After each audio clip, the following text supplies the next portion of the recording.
It remains the most disturbing and creepy true ghost story I've ever come across. I can't remember all the details, but I will try to recount as much of the story as I'm able to recall. The book claimed that it was a true story, but try as I might, I've never been able to find out more information about it. Years ago, in a small town somewhere in the United States, a married couple and their young daughter moved into an old house. One night, the daughter was awakened by a strange smell in her bedroom. At first, she wasn't sure if she was still dreaming. She could hardly breathe and the air was thick with smoke. As she blinked her eyes and looked around, she found that her bedroom looked different. The wallpaper was old and peeling off the walls. The carpet was threadbare and worn away in places. The furniture in her room seemed to be old-fashioned and there were cobwebs and mold all over everything. Frightened, she jumped out of bed and tried to make her way down the hall to her parents' room. Minutes later, the family who lived next door heard screams outside their house and a rapping on their front door. When they opened the door, they found the little girl standing there. She was crying and babbling incoherently, and kept pointing to her own house. When they looked across the garden wall, they saw that her house was on fire. They immediately called the fire brigade, who arrived minutes later and put out the fire. Sadly, most of the house was burned beyond repair, and in the rubble, they found the charred bodies of the little girl's parents. It appeared that they had been burned alive while they lay in bed. When police questioned the little girl, she told them a shocking and unbelievable story. When she had woken up during the night, she went to her parents' room and opened the door. She had been confronted by a horrifying scene. Her parents lay dead in bed and there were two young black boys standing over them. One of the boys was holding a bloody scissors. The girl said she began screaming and fled to the neighbor's house. The police didn't believe her story at first, and assumed she must have been having nightmares. But when they researched the history of the house, they found that it had originally been a reform school for young black boys. The boys were treated horribly by the people who ran the reform school, and it had eventually been closed down and converted into a residential property. Nobody could ever convince the little girl that what she had seen was just a dream. This is the story I read in that book years ago, and of all the true ghost stories I've ever read, this one scared me the most.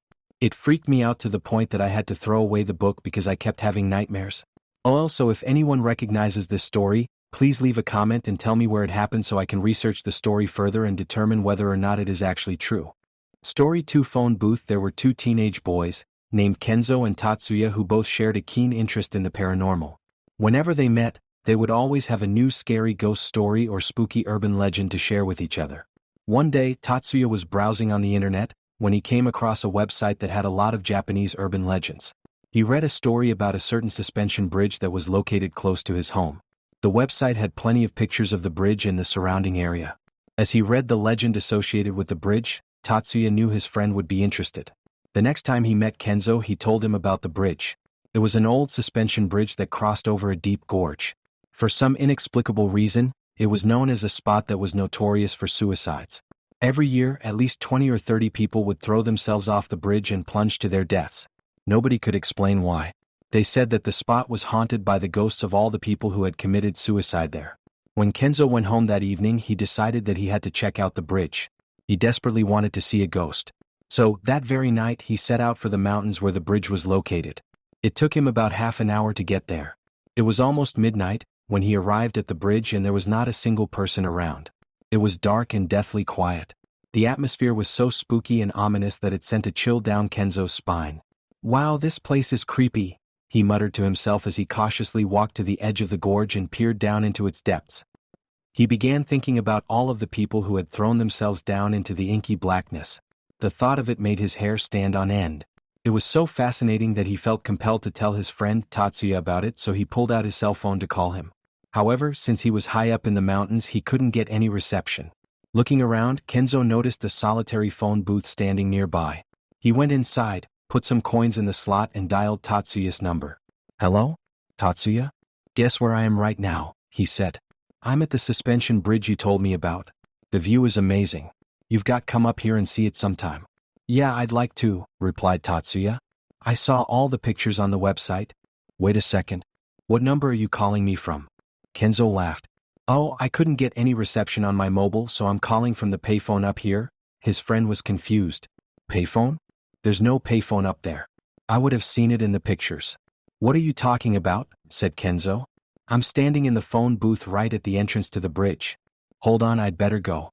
There's a line of people outside waiting to use the phone. I'll call you when I get back home." As soon as he said this, Tatsuya shouted, "No! Kenzo, don't get out of the phone booth. I know that place. I'll be right there in 30 minutes. Whatever you do, don't move."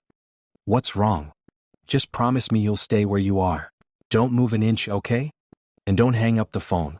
I'm coming." When his friend hung up, Kenzo felt a wave of fear envelop him. He stood in the phone booth and kept the phone receiver pressed to his ear. Looking over his shoulder, he saw a line of people standing outside the phone booth, silently watching him. The look in their eyes sent a shiver down his spine. Half an hour later, when Tatsuya arrived at the suspension bridge, he found his friend standing at the very edge of the gorge. He was holding his cell phone against his ear. There was no phone booth and no line of people waiting to use the phone. If he had moved an inch, he would have fallen off the edge and plunged to his death.